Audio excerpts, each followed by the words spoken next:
Today's podcast is brought to you by Audible. Get a free audiobook download and 30-day free trial at audibletrial.com/spookshow. Then go over to morbidlybeautiful.com as we are now part of the Morbidly Beautiful Podcasting Network. Oh, it's alive! It's alive! It's alive! You're full too! You're full too! You're too! Everybody here dies by dawn. Dead by dawn! Welcome to the Spook Show.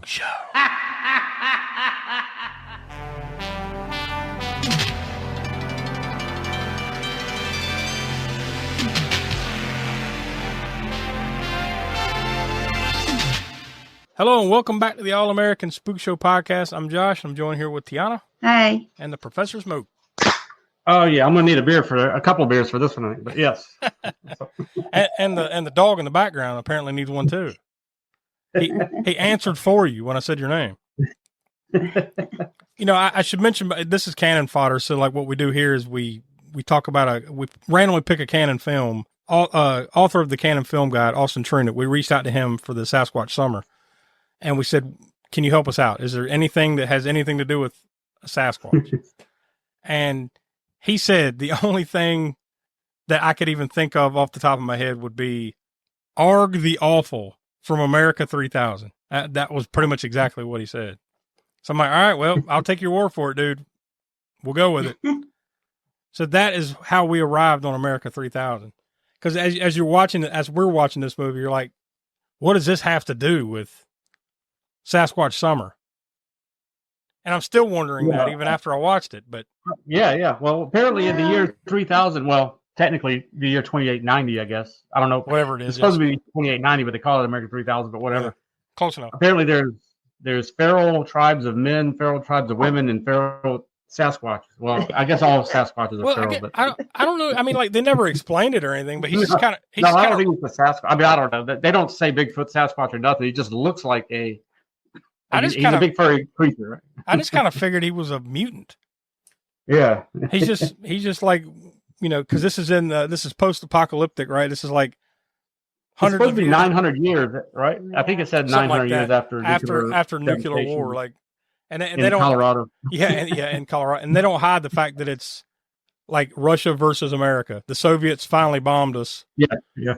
And this is 800, 900 years, whatever later. But I just kind of figured he was a mutant. So that's kind of what we're dealing with. Yeah. So that's the attachment to Sasquatch Summer is Arg the Awful in this movie. And we'll get a little bit deeper into that. But I wanted to mention before we got into it that since we're all huge fans of Ozzy Osbourne, he passed away last week at the age of 76, just after that concert, right? It was only a couple, less than 2 weeks ago? Like 17 days. Yeah. Something which, you know, like I said, we're all huge fans of Ozzy and Black Sabbath and everything. So I just felt that we should probably mention that. And if any, you know, if y'all wanted to say anything or anything like that, because the only tie we have to our show to Ozzy was we did our Trick or Treat episode, like almost literally 5 years ago, long time ago. Mm-hmm.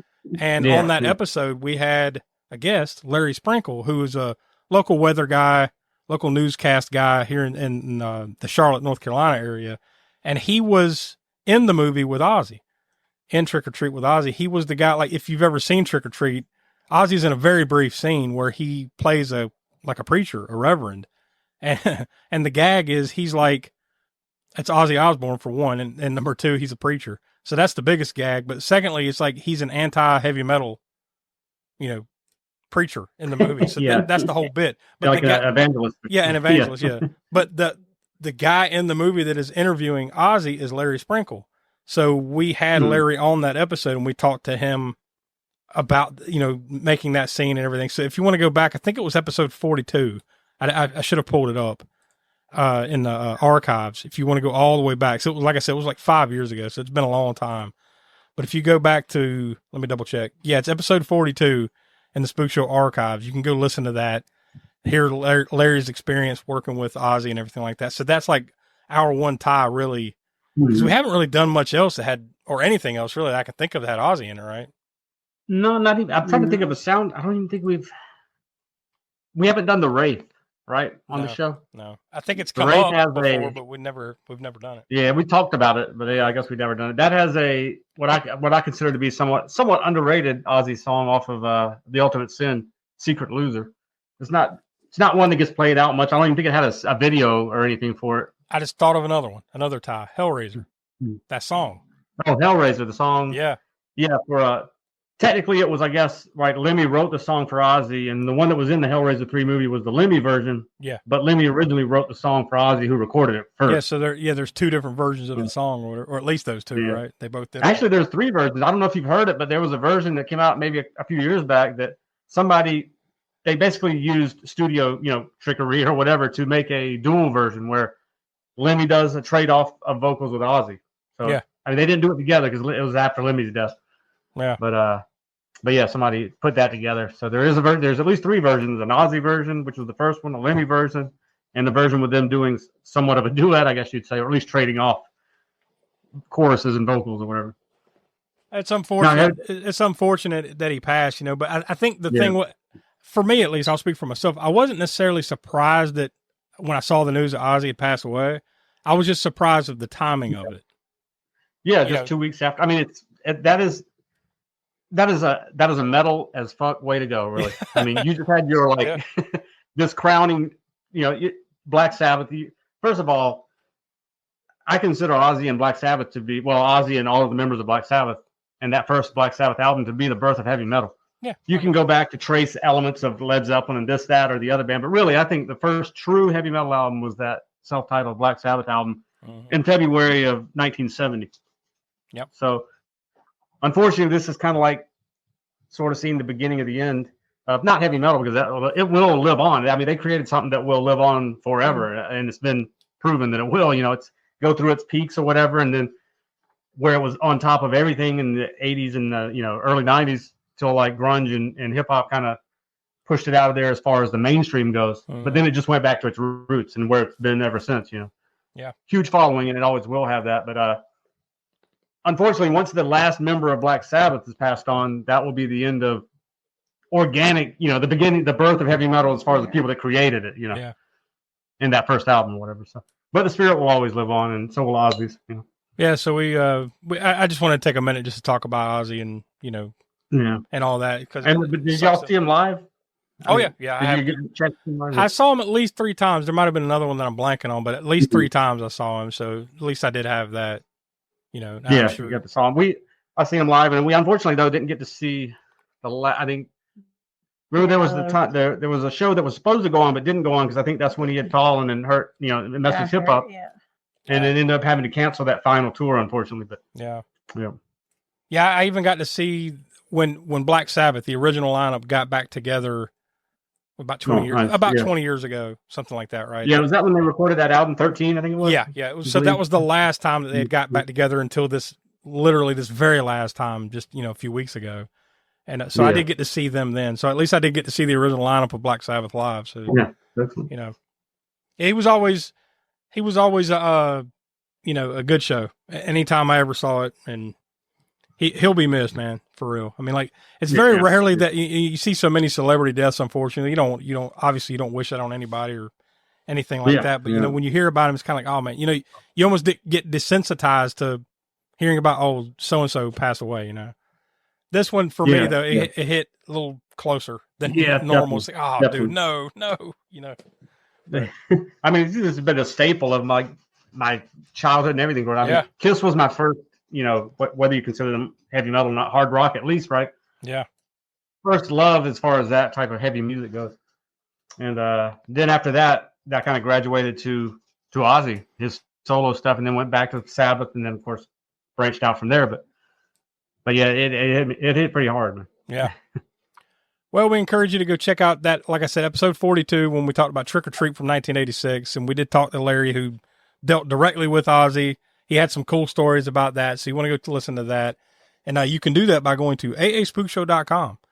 That's the center of the Spook Show universe. From there, you can find all of our past podcast archives. You can also go to our YouTube channel from there, where we have monthly series over there, including Grindhouse Gutter, Video Vortex, and Hammer Horror in Order. So you don't want to miss any of that stuff. Go like, subscribe, and all that stuff. And feel free to comment away on all those videos and everything. And we upload the new episodes of the show over on YouTube as well, or wherever you get your podcast. Those come out every Monday at 6 p.m. East. And we encourage you to become a patron of the Spook Show. Help us out by going to patreon.com/Spookshow. Bonus content, lots of cool stuff going on over there. So we'll go ahead and toss to the trailer for America 3000.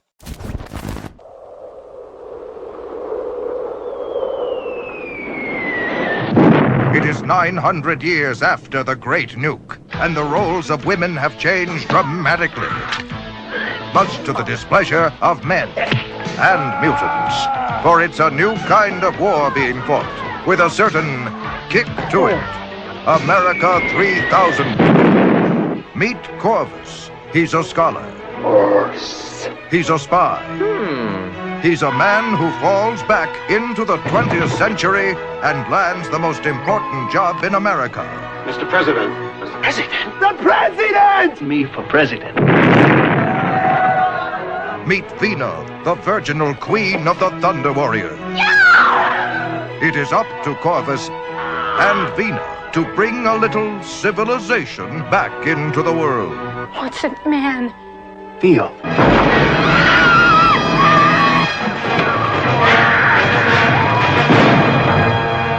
I'm a man. Corvus and Vina. Oh, my. Two lovebirds out to prove that love is the only thing worth nuking for. What a day. America 3000, an outrageous post-nuke adventure. All right, there's that. So we figured what better way to pay homage to Ozzy than this this post-apocalyptic wasteland of America 3000. Well, you remember the cover of Bark at the Moon, where Ozzy was the werewolf? So you're saying Arg the Awful is similar to Arg the Awful, yeah. And also, in consequence, I guess that was my first. That might have been the first. I think that was the first Ozzy album I ever purchased. Was Bark at the Moon. But his makeup job on that album cover is better than Arg the Awful in this movie. Like it looks way better. Yes. I'd never heard of this movie. And if I had, it was like, what the crap is that? And then moved on kind of thing. I've never seen it, anything like that. Have either of y'all seen this movie before? I never saw it before, but I definitely remember seeing it in the cover or something. Yeah, the cover, the VHS sitting on the shelf. I don't know how this escaped. I don't know how this escaped me all these years. This looks like something like I would have picked up 30 years ago and like, okay, I'll watch it. Okay. I don't remember it. I definitely would have picked this up had I seen that video. The title is familiar to me, but not since back in the 80s or anything. Probably came across the title more not recently, but sometime in the early 2000s maybe or something. So the title was kind of familiar. But yeah, the poster, if I'd seen that VHS on the shelf, I would have rented it immediately because of my affinity for, even back then, for like post-apocalyptic movies. The title of like this Sasquatch mutant creature, whatever, holding up the boombox with the American flag. Now, in a post-apocalyptic type thing was the best thing about the movie. Probably would have made me rent it for sure. There was a documentary in 2015. This was about 10 years ago. And I've seen it, but I've only seen it once. So I don't really recall every little bit about it, right? But it was called Electric Boogaloo, The Wild Untold Story of Cannon Film. Oh, yeah. Yeah, we picked that up on DVD, and I think I have a copy of it somewhere, right? And I have seen it before, but it's been like since it came out, I haven't watched it since. Apparently there is a scene in that movie or in that documentary where the lead actress in this movie, Lorene Landon, she talks about her experience dealing with Cannon Films and making this movie. And then she takes a VHS copy of the movie and sets it on fire. Man, it seems like I would remember that. Yeah, that's what I'm saying. Like, it seems like something I would remember, but I have no recollection of that. But apparently, it did happen in that documentary.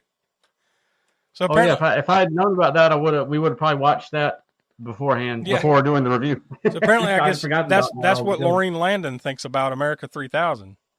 She just set her VHS copy of that. I know why, and she probably said this in that documentary, and I don't recall it, but I remember reading it, doing the research for this movie.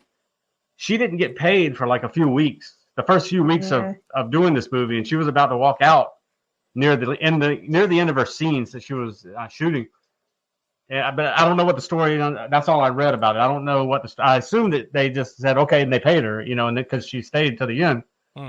But I don't. I assume that's the case, unless they strung her along and finally gave her a paycheck after the movie came out. I don't know, but she wasn't paid at least for the first few weeks of shooting. I didn't see any kind of like history. I didn't dive deep enough, at least, to see like what the release history of this is. I watched it on. I want to say it was on Amazon Prime, maybe like MGM Plus, whatever they call that. I think it was through that I watched it. Was this on Tubi? I don't recall. I don't remember. No, what did we watch it on? But I was thinking about like the release history. Like I know we watched it on Prime. Yeah, okay. So I know at least the VHS does exist because she burned it. So we know that. I don't know if this ever got like a DVD release or anything like that because I don't see that anywhere. So I don't know. This is one of those. I've never seen it on any shelves anywhere. That doesn't mean necessarily anything. Could have got some, limited release or whatever. But it may be. I don't remember ever coming across it on DVD anywhere. The only other title that I could find for this movie is Thunder Warriors, and that was the working title apparently. Obviously, a cash in on the Road Warrior. yeah, and I think that title. I mean, like, I guess it makes just as much sense, right? Like, it would have worked too. Oh yeah. Not a horrible title for this type of movie, but it was released in April of 1986, but there is no specific date for the release because apparently it was released regionally on various dates. So I guess at some point starting in the month of April of 1986, it began to leak out across the world. That's the only way you could put it because it doesn't sound like it ever got any kind of wide play or anything. That's because you couldn't like get all that greatness in one release date. You had to spread it out over, And I'm assuming because the only thing I could find was it was released regionally, so that tells me like it never got any kind of wide play. It probably played because it was filmed in Israel, so you can't even say like, well, it was filmed in Arizona, so maybe they released it out there or something. No, so I have no idea where and when really directly this would have played. It has no. It has no box office to speak of. The only thing I could find was that it did have a budget of $2 million, which is kind of high for a Cannon movie. So, yeah, it's a Golden Globus production, produced by Cannon Films, distributed, and it was distributed, by the way, by MGM. But I guess they just didn't believe in it enough. And this is 1986, so this is the time where like Cannon Films were doing well enough. You think? But the same year that Texas Chainsaw Massacre 2 came out, that they made. I guess they just kind of brushed it, like they got a small little release window and then just kind of went away kind of thing. Maybe they made more money off the VHS sales or something, or the rentals. Oh, isn't that the same year of Cobra? Sounds about right. 86, 87, somewhere around there. I mean, they're still kind of top, quote unquote, on the top of their game here. They haven't gone on the downside yet. So I don't. And there were other Cannon movies at the time, I think, playing at the time, like directly at the time. But this was rated PG-13, had a total runtime of 1 hour and 32 minutes. On IMDb, it's listed as an action, adventure, comedy, sci-fi. Like I mentioned, it was filmed in Israel from April 14th to June of 1985, so about a year prior, for a budget of $2 million. I don't have, like I said, it never made enough to like really rank as far as like, where our sources are usually Box Office Mojo for box office take and all that. There's nothing on there. POW The Escape was another Cannon movie that came out around the same time because it came out April 4th of 1986. So did Murphy's Law. That's another Cannon film that came out April 18th of 1986. Those are just the other Cannon ones. But I do have like a small list of movies that came out around the same time. So these were movies that it was, quote unquote, in competition with. Critters. The first Critters came out April 11th of 86. The Toxic Avenger. That came out the same day as Critters, no less. April 11th, 1986. This is one of your favorites, Tiana, Legend. Yeah, that's my all-time favorite film. There you go. That came out April 18th of 86. 8 Million Ways to Die. That's Jeff Bridges' movie. Okay. Yeah. 3 Men in a Cradle.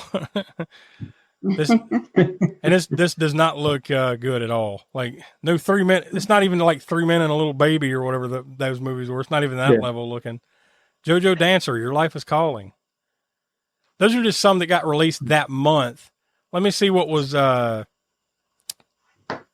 me pull up a particular, like toward the end of April, just to see what it would have been up against, because I'm going to assume that like this probably just kind of played in a few theaters here and there throughout the month, and it just kind of went away. So let's go to the end of April. Okay, this is the very end of April, 1986. So the weekend of April 25th to the 27th of 86. I'll go through the top 10. Number 10, this is just some of the movies that it would have been up against, okay? The Color Purple. Number 9, Pretty in Pink. Number 8, Wise Guys. Number 7, Critters. Number 6, Gung Ho. Tom Hanks. Number 5, no, I think that was Michael Keaton, right? Gung Ho? Gung Ho? Wasn't he in that? Or am I thinking of a different movie? I'm thinking of a different movie. I'm thinking it was Tom Hanks, but I was thinking it was that movie about the auto industry in Detroit. It is, yeah. Japanese auto. Yeah, I thought that was. I can't see the poster enough, but yeah. Either way, we're both kind of remembering the same thing. Number 5, Violets Are Blue. Number 4, Police Academy 3, Back in Training. No, that was number 4. Yeah, number 3, Murphy's Law. Number 2, The Money Pit. Now that's Tom Hanks, and for sure. Yeah. And then number 1, that for 2 weeks in a row, apparently at the end of April, Legend. So yeah, I can see why this movie probably just like came and went, you know? Yeah. with those movies. Yeah, because it's not, even the lowest of those movies you just mentioned. Yeah, probably is well known. Well, it was going to do better than this movie. Yeah. It was directed and written by David Engelbach. This is the only film he ever directed. Surprise! Well, surprise. also I read that he wrote the script for this back in the mid '70s apparently, and was shopping it around back then, and it was supposed to have been made in Southern California, non-union, low-budget movie, and whatever. It just never got done, I guess, and maybe he shopped it. I'm assuming he shopped it around and finally got Cannon to bite.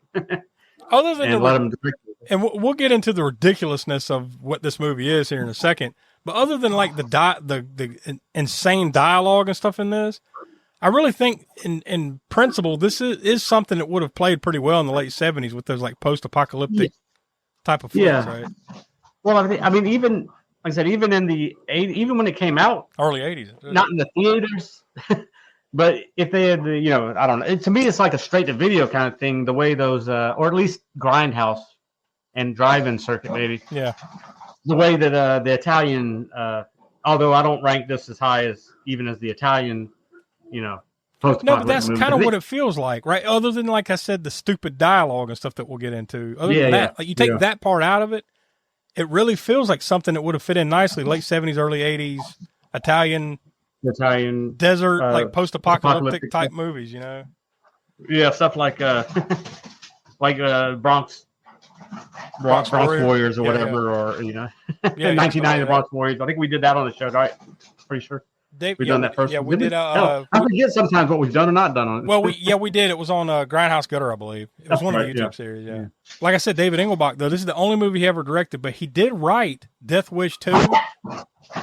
He did write Death Wish 2 for Cannon, and he also wrote the story for Over the Top for Cannon. Oh, okay. So pretty much most of this dude's work was for Cannon. Like he didn't do much else before or after. So not bad though. I mean, Death Wish 2 and Over the Top are considered, top flight Cannon, and then there's this. But I guess he must have seen his chance then. Back in the mid '70s when he wrote this and couldn't get it made or whatever, Cannon came along. He's like, I bet I know who. I bet I can get them fund this movie. Yeah, Mr. Golan, Mr. Globus. But it didn't do anything apparently. No. Well, maybe this seems like really to me it's more of a video type of thing. I'm betting you any success this had would have been in video sales and rentals. And like I said, I would have definitely rented it if I'd seen it, but I don't remember ever seeing that back in the day. It stars Chuck Wagner as Corvus. He's mostly known for being like a TV guy, tons of soap operas. The other main guy was William Wallace, hilarious name. William Wallace as Gruss. He's the narrator, right? He's the guy that's narrating the story. He also had bit parts in Beverly Hills Cop, the first one, and he was in the Delta Force, which I believe that was a Cannon film, right? Cannon, yeah, that was Cannon. Yeah. Kind of a Cannon super group of actors, right? Yeah. Well, Cannon did that a lot. I mean, there's a lot of other character actors in this that were basically only. Like maybe they were Israeli or whatever that were in a lot of these Cannon flicks, And then the name that we just mentioned a minute ago, Laureen Landon as Vina. She's the the queen of the Fraus or whatever. We haven't even got into the Fraus and the Plugots yet. Just wait. Oh, just wait. She was in The Stuff. She was in. Okay. She was in Maniac Cop. Ah. And she was also in It's Alive 3, Island of the Alive.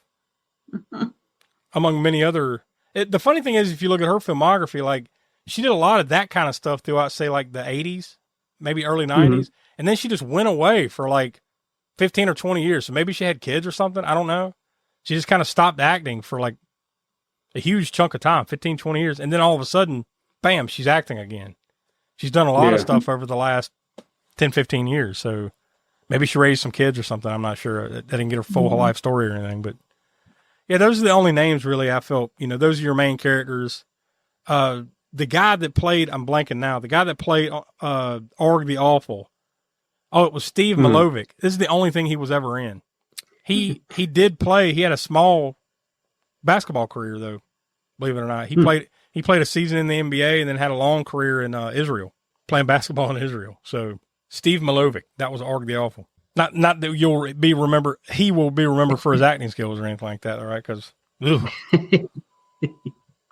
not that you need to be a great actor to be Org the Awful, but there you go. Yeah, I guess not. You just have to, grunt and stuff.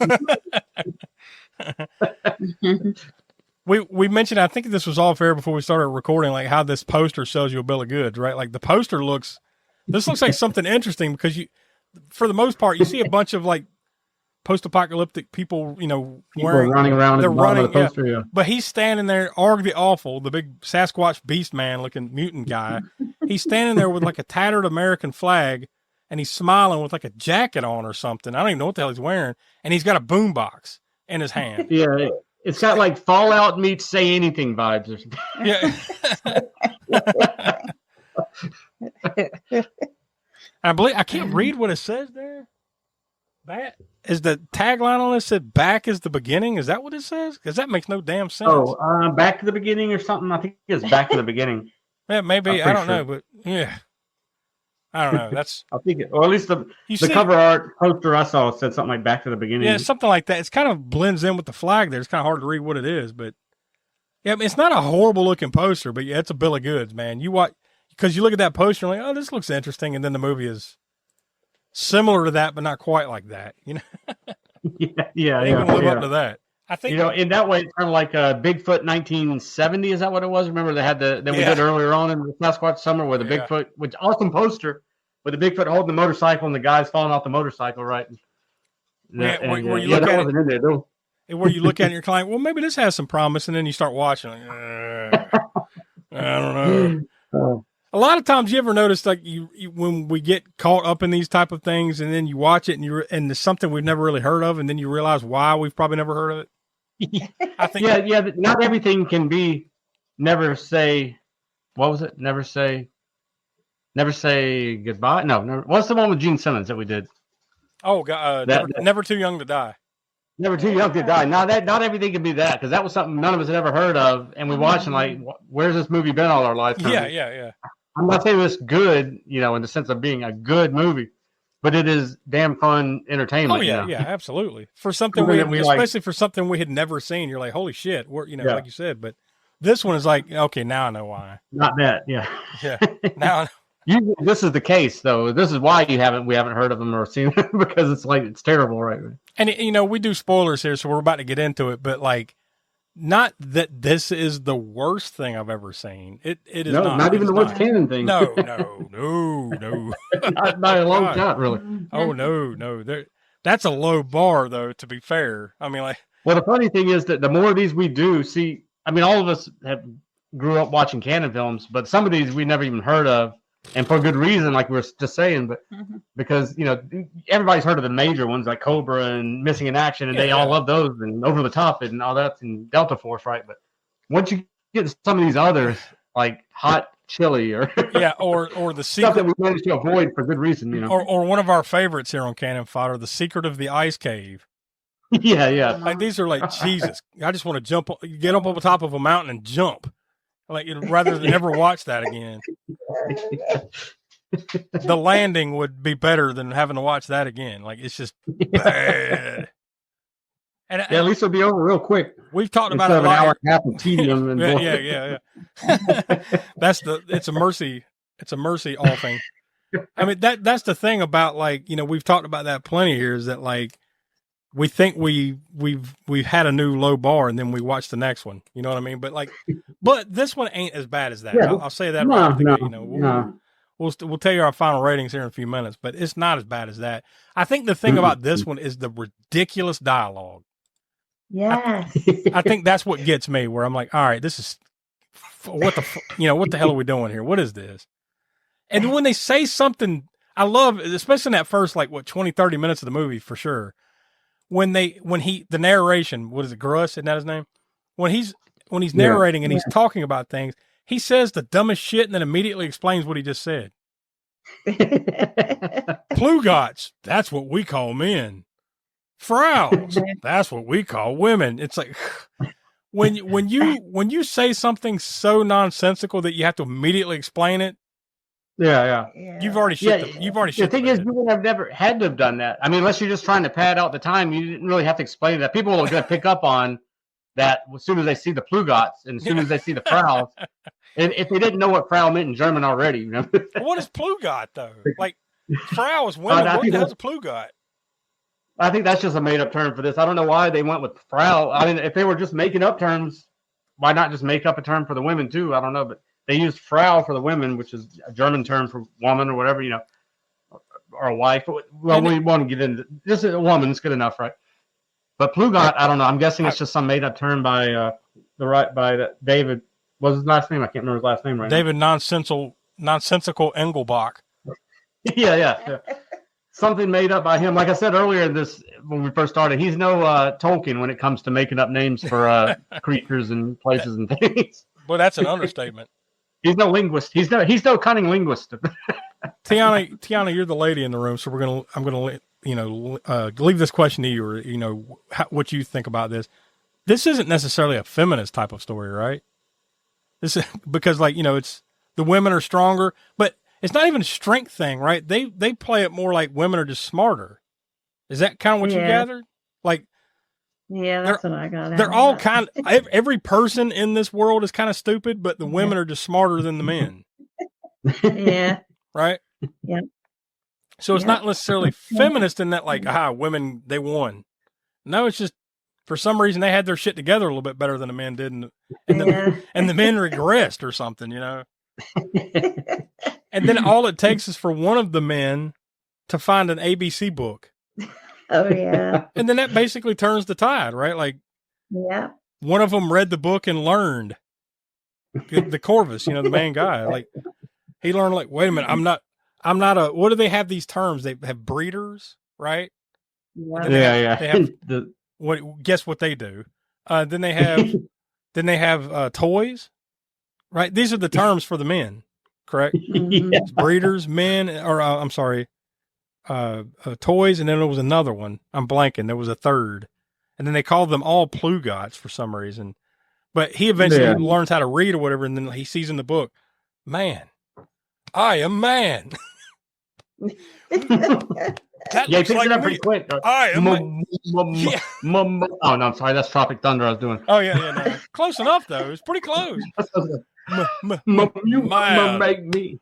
I am man, and then that's the rally cry. We're not Plugots. We're men.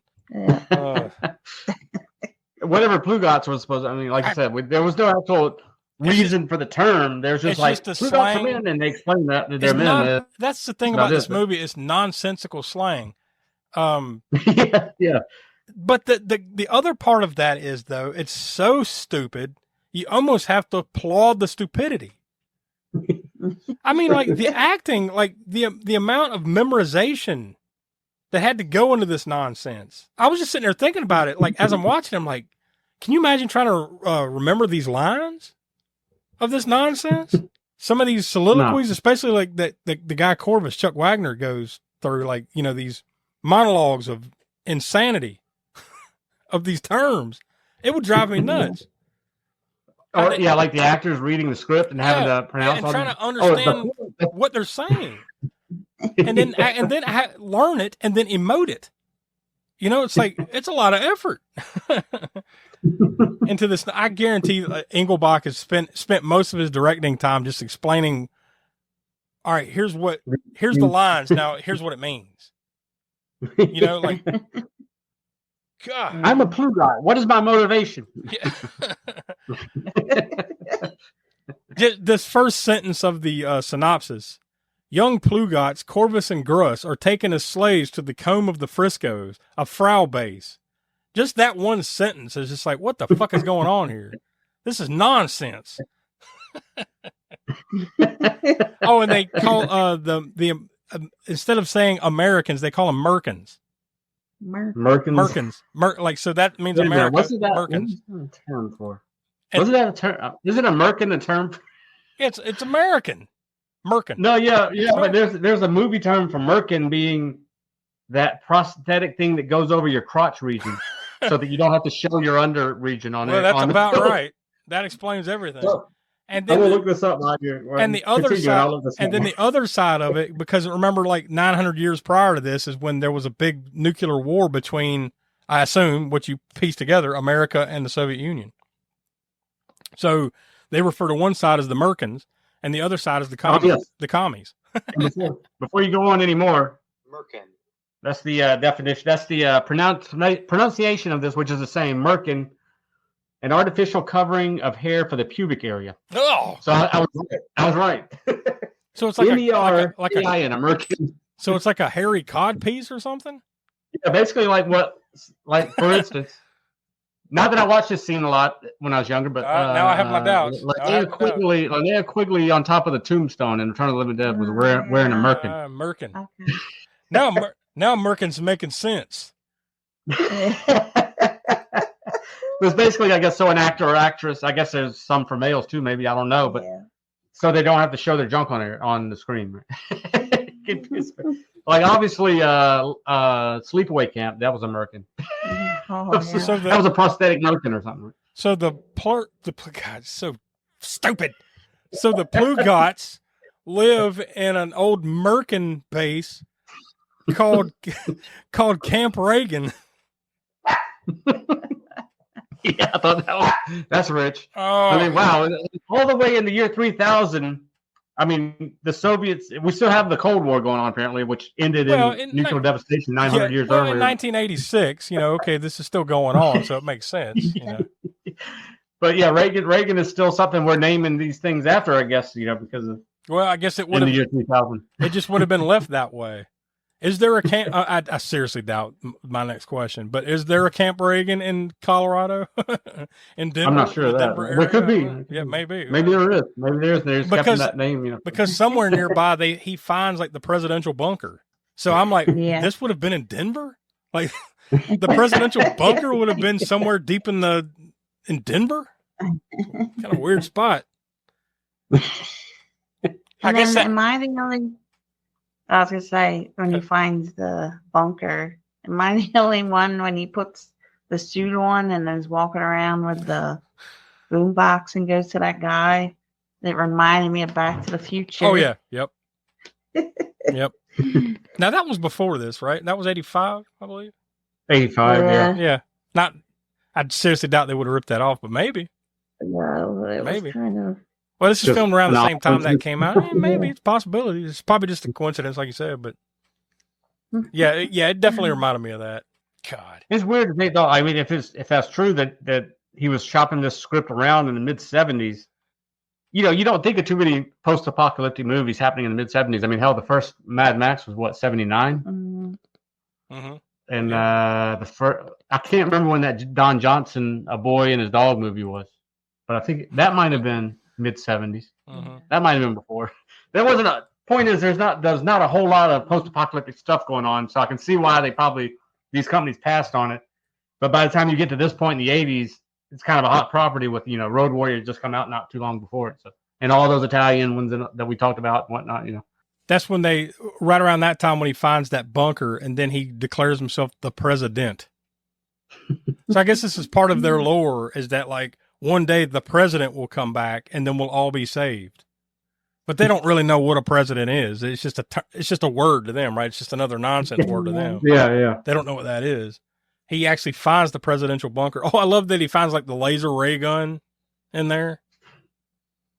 So what kind of weird contemporary future is this? You know what I mean? Like, is this supposed to be, it happened in 1986 or did it happen sometime after that when there's ray guns? You know? But then again, inside the bunker is like 1986 arcade machines. Yeah. So it's one of those weird mixed futures of the 80s, you know, where like, oh, this is what it's going to be like in the future. But like things really haven't advanced past 1987, you know? Yeah, it's funny watching these those types of movies where even Alien, but there's a certain term for it, and I'm not sure what it's called now. I can't think of it. You know, there's like steampunk for certain things, but there's also a term for a future like that's portrayed in Alien, where you still have these CRT monitors, right? Like if it were now, you think you would have these flat screens, Yeah, they you'd would have be LED whatever the monitors. technology would not be, CRTs. Yeah, no. But here they are because that's what they had, and they couldn't envision something beyond that, I guess, at the time. Yeah. So that's kind of cool. I like seeing futuristic movies where it's this or that thing, but they couldn't really envision beyond. Yeah, we have tech that's much higher than that already. Yeah. 10 years from when that movie was made, Yeah, like that are already out anything they envisioned for the year 3000. we've talked about that before. Like in the 80s, well, 70s, 80s, and 90s, really, they didn't, specifically 70s, 80s, they didn't look any further than say like the year 2000. You know, like the far flung future is the year 2000. You know, yeah. Well, if you think about Star Trek, the original Star Trek series, right, with all the things that you see in there that are like, it's kind of ridiculous now when you watch them. Like this is supposed to be the technology of the 24th century. Mm-hmm. Something like right? that. No. Well, no, what century is I don't it? even Or remember. whatever.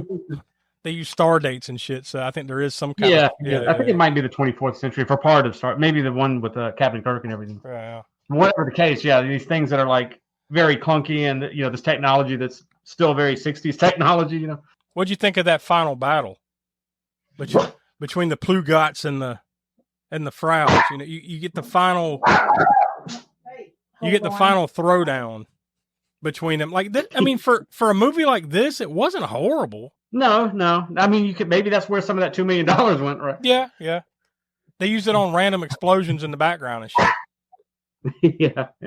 I've seen better, and I've seen better in just as equally low budget. Yeah.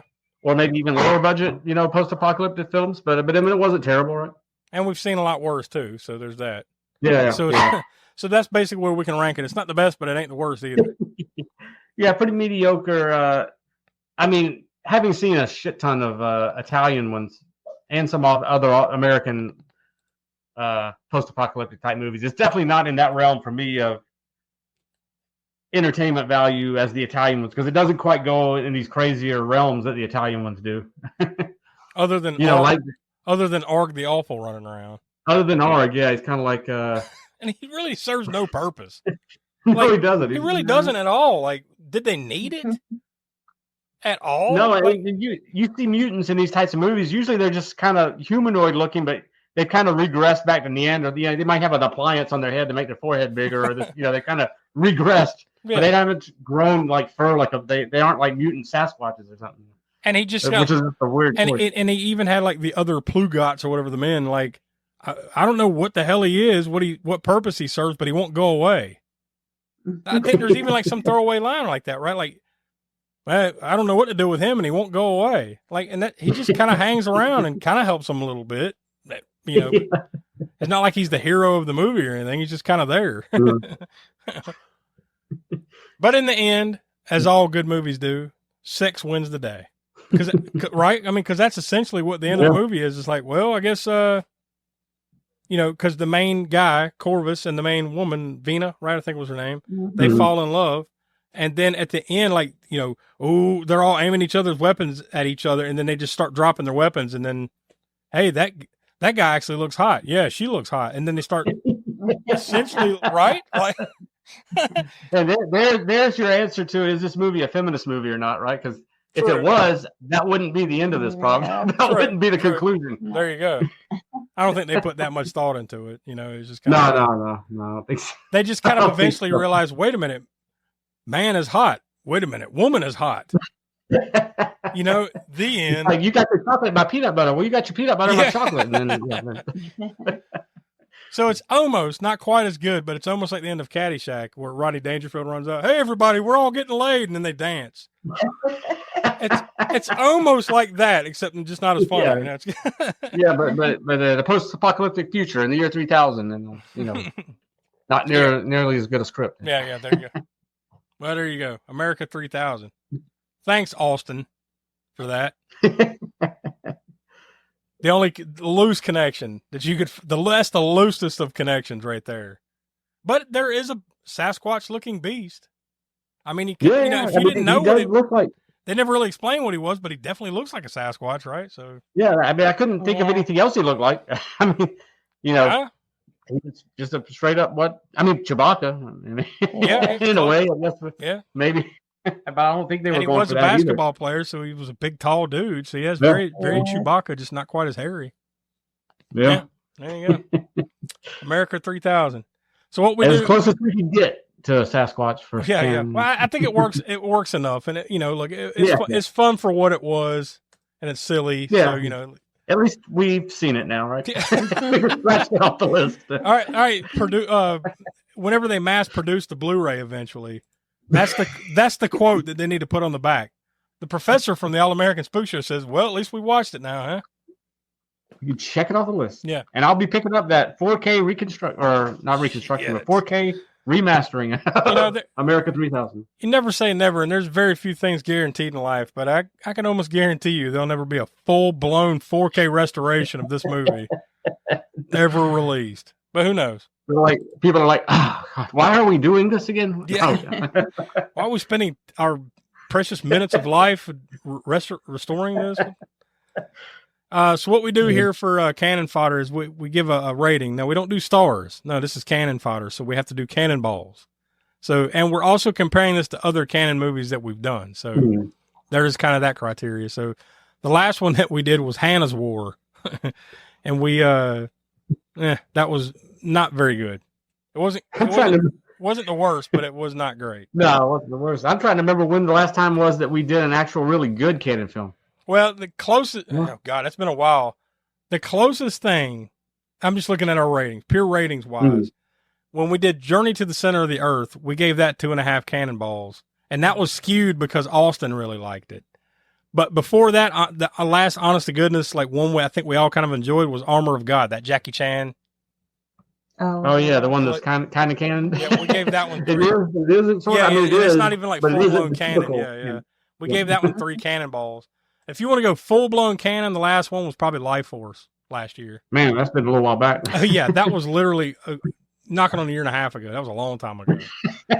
So it's been a while. At some point we'll get around to a prime, but it's fine. It's fine. It's good. I mean, we need to spread the good stuff out because you got it. As we've discovered, it's probably, but by the time we get to the end of the canon, we've done all the canon films. I think we're going to find that, I don't know where that's going to be. I don't know where the goodness level is going to be, half or less than half that are good, or more than half. I think it's going to be less than half. I think so. I think it is. I think so. That are actually we'll know by our ratings because we go by 5, right? Cannonballs. Yep, 0 to 5 cannonballs. So 2.5 and below, or 2.5 and above. By the time we get to the end of the canon, I guess we can average that and see where everything lands. Where it lands. How do we feel about canon in general? But remember, generally speaking, we're going to end this on the Apple. So how many ever years it takes us to get to the last episode will will be the Apple. End with the Apple. That's so the denouement. Yeah, there you go. There you go. I guess I'll get started on this one. It's not that it's bad. It's just so stupid that specifically that dialogue that we've talked about. It's just so damn distracting and stupid. When you have to like really stop and listen to understand what they're talking about, and then eventually you start getting it a little bit, but it's just it's asinine. So you shouldn't have to put that much effort into just understanding what they're talking about. No. So I feel like it needs to come with a thing like a definition, kind of like the Clockwork Orange novel has. Yeah, it has a definition thing for all the. I can't remember the name of the made up language that Anthony Burgess. It's almost like that for real. It almost is like that. Like you need a glossary like at the end of the movie, like here's No. what these words meant, or maybe at the beginning, a glossary key or something, whatever, a Rosetta Stone. To point me, to point me in a way of what the hell's going on here. I guess Cannonballs. I mean, all that being said, I really don't ever want to watch it again. So, No, it's one of those where, and we come to consensus on this one, right? It's not individual. No, it's individual. It's individual. Oh, individual. Okay. Okay. I'm gonna say, 1.5 Cannonballs for me. 1.5. I mean, it's not the drizzling shits, but I would never go out of my way to watch it again. So 1.5 Cannonballs. So Tiana, what do you say? I'm gonna have to go the same with you. 1.5. Yeah. Like, I feel like they have like a good, story or something going on there, but just I wouldn't say good. I'd say they had something. yeah, they had something. They had something, and they just didn't. They lost it. They didn't go the right way with it. I think they destroyed focused. it with all the stupidness. Yeah, they focused too much on the stupid dialogue language. Yeah. They didn't get like actually fleshing out this, something that could have been a decent story here. Smoke, what do you say? Yeah, I'm gonna, since we are rating this on the sliding sort of canon scale, I mean, I'm probably gonna go the same way, 1.5. And, if we were rating this outside of canon, it would get less than that at least. Yes. But rating it for canon, I think I'll give it 1.5, and let's say about sort of the same, echoing the same sort of thoughts there as far as it being could have been much better. And I mean, I've seen many other Italian post-apocalyptic movies that are working with a lot less as far as budget than this, were a lot better than this one. No doubt. So, and I mean, I have seen some that are worse. I guess a few, post-apocalyptic ones that are worse, and some of those Italian ones. I think the problem is, by and large, it doesn't know what it wants to be. Yeah. Does it want to be a comedy? Does it want to be? I mean, because obviously there's action and adventure, but does it want to be a comedy? Does it want to be sci-fi? It's all those things and none of them. It's got all that. Yeah. It's not enough of anything to be labeled as, you know what I mean? So it's just, Yeah, it's a yeah. mess. It's a mess. And it doesn't have any of those cool, like, gimmicky kind of things that some of these movies have, like After the Fall of New York, this another post-apocalyptic Italian one, where it's just got they got some cool gimmicky characters in there. Like this one doesn't have that either. It doesn't have the characters that are like that are memorable, other than Arg. Yeah, you got Arg, and then you got the one guy that's narrating it, Gruss. He's got a Abe Lincoln hat. Yeah. That's about it. Like all the rest are pretty much just cut and paste.